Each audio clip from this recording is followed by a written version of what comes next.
Ouvimos dizer que 500 mil de crianças morreram, quero dizer, isso é mais crianças do que morreram em Hiroshima. O preço vale a pena? Acho que é uma escolha difícil, mas acreditamos que o preço compensa.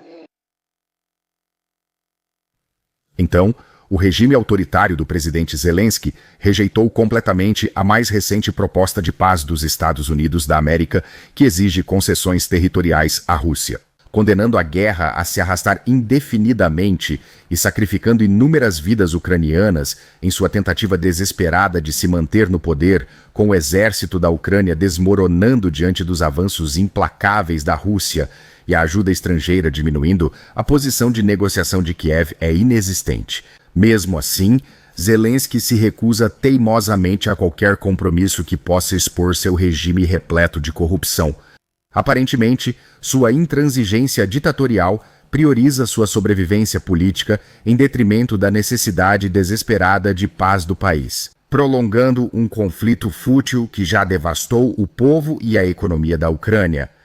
No meu último vídeo, eu destaquei o colapso no efetivo do exército ucraniano, mas a insistência dos líderes da Europa Ocidental em manter a guerra através da possibilidade de recrutar seu próprio povo, e como isso não daria certo para os infelizes líderes do Ocidente disfuncional e em retrocesso. Agora, antes, vamos examinar como o colapso demográfico da Ucrânia reflete o da Europa Ocidental. Algumas informações históricas muito facilmente disponíveis, mas cruciais, são necessárias ao discutir o fiasco que é a situação atual na Ucrânia. Antes de fazer isso, é muito importante demonstrar pelo menos uma noção de consciência ou conhecimento sobre a fronteira da Ucrânia. Revisões, especialmente durante a era soviética, e por que a Rússia está fazendo reivindicações territoriais contra a Ucrânia moderna por causa dessas revisões.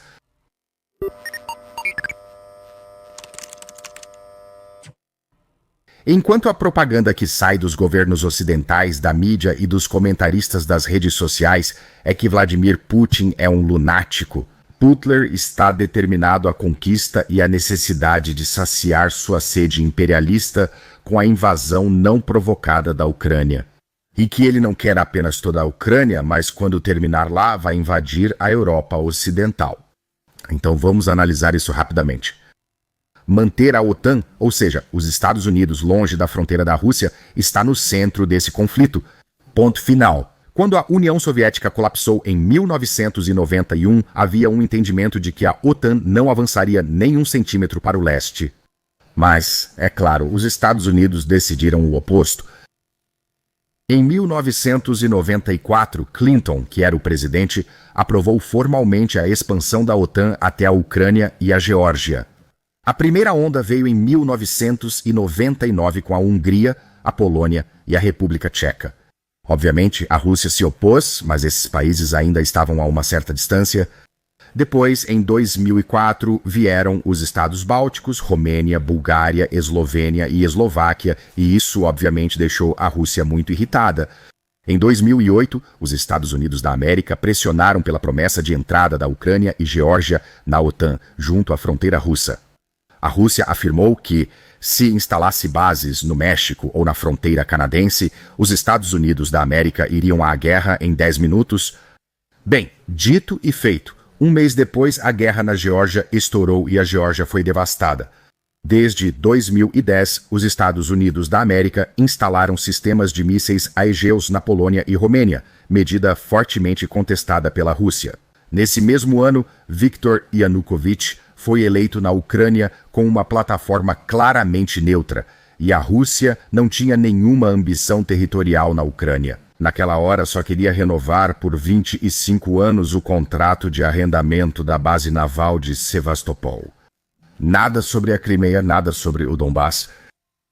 Em 2014, os Estados Unidos ajudaram a derrubar Yanukovych em um golpe de revolução colorida. Telefonemas vazados entre Victoria Nuland e o ex-embaixador dos Estados Unidos da América são incriminadores, com Nuland escolhendo quem deveria liderar o novo governo. Ganhou fama ao dizer que se dane a União Europeia. Depois disso vieram os acordos de Minsk, especialmente o Minsk-Biriri, que exigia autonomia para as regiões de língua russa no leste da Ucrânia, e foi aprovado por unanimidade pelo Conselho de Segurança da Organização das Nações Unidas.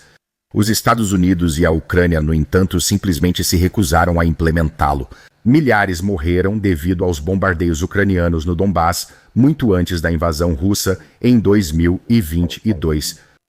No fim de 2021 e início de 2022, uma questão central era se os Estados Unidos da América reivindicavam o direito de instalar mísseis na Ucrânia. Em janeiro de 2022, Blinken disse a Lavrov que os Estados Unidos da América reservam o direito de colocar mísseis onde quiserem. E foi aí que a guerra começou. O objetivo de Putin era forçar Zelensky a aceitar a neutralidade nos primeiros 7 dias da invasão. A Ucrânia estava pronta para assinar exatamente esse acordo, e então a Ucrânia desistiu porque os Estados Unidos e o Reino Unido a incentivaram a continuar lutando. O plano americano mais amplo era usar a Ucrânia, Romênia, Bulgária, Turquia e Geórgia para bloquear o acesso da Rússia ao Mar Negro e tirar dela o status de grande potência. Senadores dos Estados Unidos da América se gabaram abertamente de que isso era um uso fantástico do dinheiro porque nenhum soldado americano estava morrendo. É uma guerra por procuração pura, se é que já existiu uma, e desde que Washington afastou a Ucrânia da mesa de negociações, cerca de 1 milhão de ucranianos foram mortos ou gravemente feridos. Portanto, qualquer pessoa nas redes sociais, na mídia tradicional, ou seja lá onde for, que tenha bandeiras da Ucrânia em suas bios ou chame os russos de orcs, ou que essa invasão foi totalmente não provocada, é uma demonstração de analfabetismo histórico. Além disso, qualquer um desses que está torcendo para que essa guerra continue por mais tempo está apenas torcendo por mais mortes dos dois lados. No entanto, a situação na Ucrânia é sombria. Agora, aqui é onde fica interessante. Desde a invasão russa em 2022, a população da Ucrânia caiu de cerca de 42 para 32 milhões, uma redução de 10 milhões de pessoas nos territórios sob controle do governo. Impulsionado por centenas de milhares de mortes na guerra, mais de 6 milhões de refugiados e o colapso nas taxas de natalidade entre as mais baixas do mundo, com 0,7 filhos por mulher, para compensar as perdas da guerra e uma iminente escassez de 8,2 milhões de trabalhadores especialistas ucranianos em emprego, estão defendendo uma migração laboral em massa, é claro, do Oriente Médio, Norte da África e Ásia. Agora, considere isso. A Ucrânia está sendo esvaziada, e as atuais massas de soldados que estão morrendo a mando do regime de Zelensky estão fazendo isso, não para proteger a Ucrânia. Eles nem conhecem sua pátria, mas para dar suas vidas por uma nova Ucrânia que está sendo idealizada agora, uma baseada no modelo ocidental de migração demograficamente transformadora que, de alguma forma, abrirá caminho para uma futura utopia multicultural.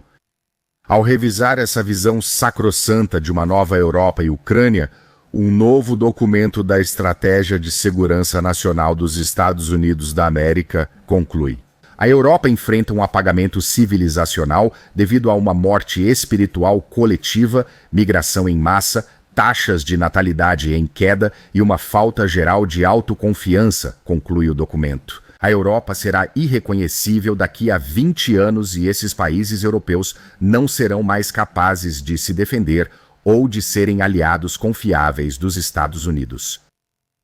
Os governos ocidentais há décadas impõem relativismo cultural, marxismo, multiculturalismo por meio da imigração em massa, hiperindividualismo, feminismo e comercialismo à sua população sem o seu consentimento. E esse cálice envenenado deixou as nações falidas, politicamente polarizadas, nihilistas e incapazes até mesmo de se reproduzirem. E agora, diante desse fim de jogo, eles acham sensato que tudo termine em uma escalada de uma guerra por procuração já perdida. A Europa Ocidental está encarando o que o governo Trump chama de apagamento civilizacional. Enquanto as sociedades europeias feminilizadas murcham na videira, as comunidades culturais patriarcais que chegam para substituí-las não têm esse tipo de escrúpulo. E, dado isso, você realmente pode culpá-los por não quererem se integrar ou abraçar os chamados valores ou ideologias ocidentais? Eles sabem que esses valores são fracos e simbolizam uma fraqueza para as civilizações e percebem isso. Os nativos estão perdendo e só resta a eles sentar e esperar, pois aos vencedores pertencem os despojos. O que você acha? Deixe sua opinião nos comentários abaixo. Obrigado por assistir. Se você gostou do vídeo, deixe um joinha antes de sair. Além disso, lembre-se de verificar se você ainda está inscrito, pois o YouTube já desinscreveu dezenas de milhares de pessoas. E com isso te vejo no próximo vídeo. Tchau por enquanto.